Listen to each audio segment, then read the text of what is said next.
영의 보호. 오 할레스비. 하나님께서는 우리가 자신에게 하나님이 어떤 분이신지를 말해주기를 바라십니다. 하나님께서는 우리가 하나님께 감사하고 하나님을 찬송하길 바라십니다. 그러나 우리는 그런 하나님의 바람을 너무 쉽게 간과하고 망각합니다. 우리는 하나님은 너무 크고 높으신 분이라서 마음도 느낌도 없으신 분이라고 생각합니다. 그래서 우리가 감사를 하거나 하지 않는 것이 하나님께 아무런 의미도 없을 것이라고 생각합니다. 하지만 그것은 완벽한 착각입니다. 하나님보다 더 섬세하고 예민한 감정을 가지고 있는 이는 아무도 없습니다. 또한 우리는 세상 누구를 기쁘게 하는 것보다 훨씬 더 쉽게 하나님을 기쁘시게 해드릴 수 있습니다. 문둥병 환자가 치유받은 뒤에 다시 돌아와 예수님께 감사를 드렸을 때 예수님이 맛보셨던 기쁨에 대해 생각해 보시기 바랍니다. 누가복음 17장의 이야기를 다시 한번 읽어 보시기 바랍니다. 그러면 사마리아 사람이 단지 다시 돌아와 예수님 발 앞에 엎드려 감사함으로써 예수님을 얼마나 기쁘시게 해드렸는지 확인할 수 있을 것입니다. 예수님께서 그의 그런 단순한 행동에 크게 기뻐하셨던 이유가 무엇일까요? 우리는 그 해답을 18절에서 아주 쉽게 찾을 수 있습니다. 이 이방인 외에는 하나님께 영광을 돌리러 돌아온 자가 없느냐? 예수님에게는 하나님께 감사를 드리는 것이 곧 하나님께 영광을 돌리는 것을 의미합니다. 우리가 돌아와 하나님께 감사드릴 때 하나님께서는 그것을 매우 중요한 의미로 받아들이십니다. 따라서 지존자의 은밀한 곳에 거하는 우리가 하나님을 향해 하나님은 나의 피난처여 요새입니다라고 말할 때 하나님께서는 그것을 매우 중요한 의미로 받아들이십니다. 그것은 또한 우리에게도 매우 중요한 의미를 지닙니다. 대체적으로 우리의 기도가 지나치게 많은 간청을 포함하고 있기 때문입니다. 이는 우리가 지나치게 많은 것을 구한다는 뜻도 아니고 하나님께서 그런 우리를 지긋지긋하게 여기신다는 뜻도 아닙니다. 오히려 예수님께서는 수많은 비유를 통해 우리가 담대하게 기도해야 한다는 사실을 가르치려 하셨습니다. 우리의 잘못된 부분은 바로 하나님께 좀처럼 감사를 드리지 않는다는 사실입니다. 우리의 기도는 간청으로 꽉 들어차 감사와 찬양이 들어갈 자리가 없습니다. 그 이유는 우리 마음에 하나님께 감사를 드리고 하나님을 찬양하려는 바람이 없기 때문이 아니고 무엇이겠습니까? 이것은 하나님을 근심스럽게 하고 우리의 기도 생활을 위태롭게 합니다. 그리고 사실 그리스도인으로서의 삶 자체를 뒤흔들어 놓습니다. 기도할 때 감사하십시오. 기도할 때 찬양하십시오. 기도할 때 이미 응답받았음을 알고 하나님께 감사하는 것보다 더한 용기와 확신을 주는 것은 아무것도 없습니다. 그럴 때 우리는 용기를 얻을 뿐 아니라 더 많이 기도하고자 하는 새로운 의욕도 얻을 것입니다. 그리고 무엇보다 응답받는 기도의 조건인 어린아이 같은 믿음 안에서 영적으로 성장하게 됩니다. 나는 여호와를 향하여 말하기를 그는 나의 피난처여 나의 요새여 내가 의뢰하는 하나님이라 하리니 이것은 감사 그 이상의 무엇입니다. 이것은 찬양입니다. 왜냐하면 하나님께서 우리에게 어떤 분이시고 또 우리를 위해 어떤 일을 하시는지 표현하는 것이 바로 하나님을 찬양하는 것이기 때문입니다. 우리는 하나님을 찬양하는 법을 배워야 합니다. 이 시대의 그리스도인들은 하나님을 찬양하는 방법을 거의 망각한 것 같습니다. 대부분의 사람들은 하나님께 피하는 대신 하나님을 피합니다. 정말 이상하게도 그들은 하나님을 누구보다 더 무서워합니다. 따라서 그들은 하나님으로부터 멀리 떨어지기를 바라고 또 하나님과 관계된 모든 것으로부터 멀어지려고 합니다. 혹이라도 그들에게 그런 태도를 취하는 원인이 하나님을 무서워하기 때문이라고 말하면 그들은 의심의 여지 없이 강력하게 반발합니다. 그들은 그 사실을 시인하는 대신 하나님으로부터 멀리 떨어질 수밖에 없는 이유들을 장황하게 늘어놓습니다.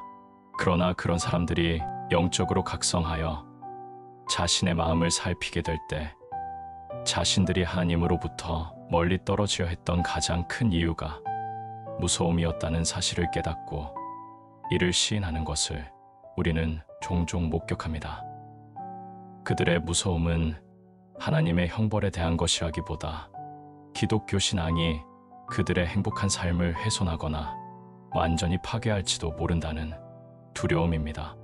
대부분의 사람들이 신앙의 삶으로 들어오기를 계속 미루다가 마침내 늙고 병들어 어디에서도 더 이상 인생의 행복을 기대할 수 없는 처지가 되었을 때 비로소 믿음에 대해 생각하는 것이 그런 까닭입니다. 물론 기독교 신앙을 두려워하지 않는 사람들도 있습니다. 이들은 다분히 신앙적입니다. 하나님을 찾고 예배당에 나가고 적어도 가끔은 집에서 경건의 시간도 갖습니다. 그러나 이들 가운데 상당수 역시 하나님을 무서워합니다. 이들은 회개와 거듭남에 관한 성경의 권위 있는 메시지를 듣게 될 때마다 그런 사실을 뚜렷하게 노출합니다. 그런 촉구에 직면할 때마다 자기 보호의 강렬한 충동에 이끌려 즉각 방어 태세를 갖추기 때문입니다.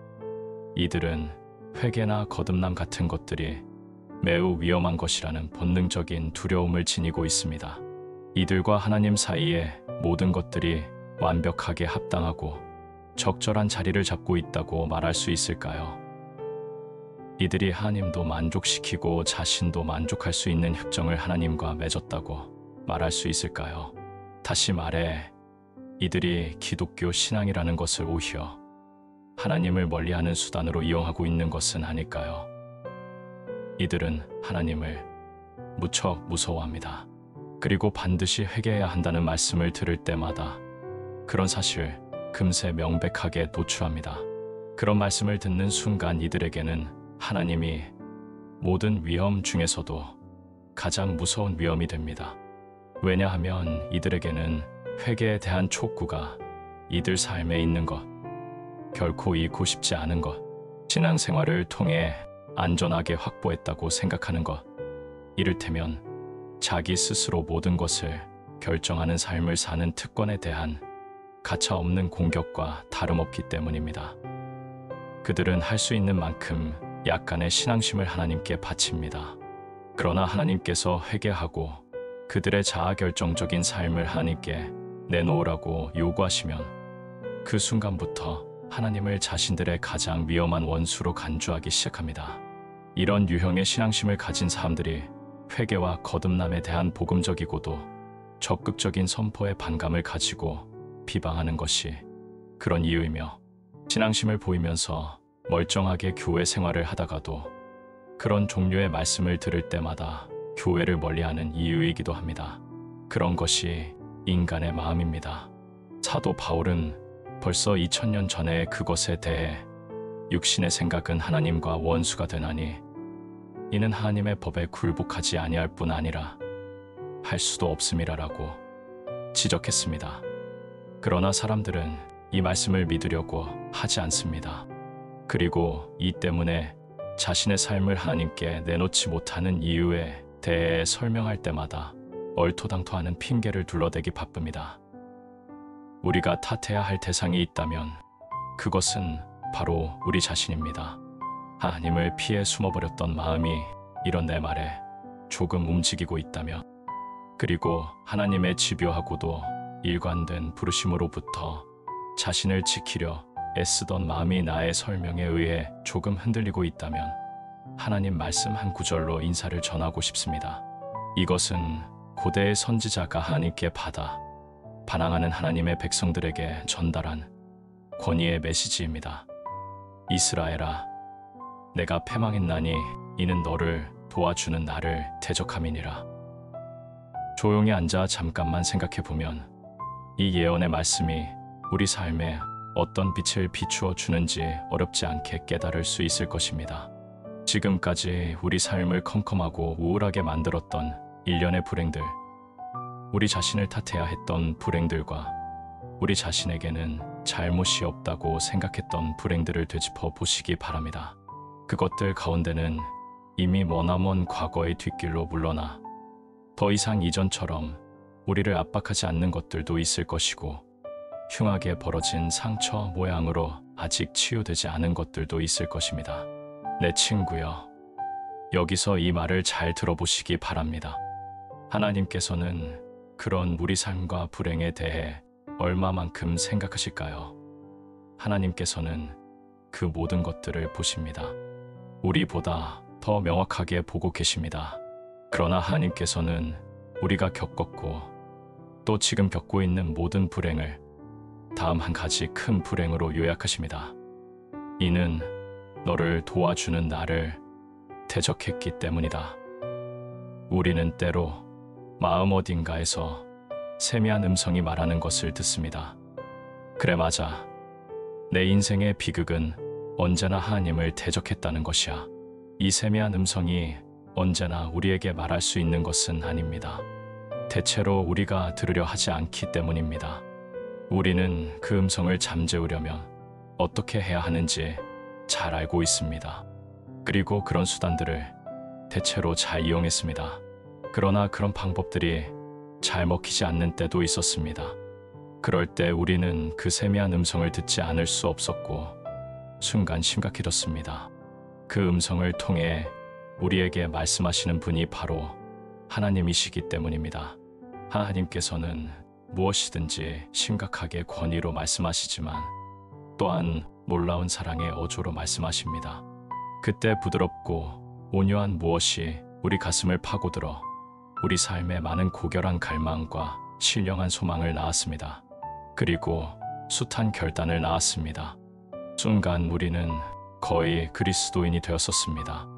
우리는 거기에서 멈췄을 뿐 그 이상의 것은 아무것도 맺지 못했습니다. 우리의 뜨거웠던 감격과 갈망은 곧 수면 아래로 가라앉았고, 우리는 어느 때보다 더 하나님을 두려워하게 되었으며 어느 때보다 더 멀리 하나님으로부터 도망쳤습니다. 우리는 하나님께 반대하는 자였으므로 하나님으로부터 도망쳐야 했습니다. 나와 함께 아니하는 자는 나를 반대하는 자요. 이후 우리는 줄곧 하나님으로부터 도망쳐 왔습니다.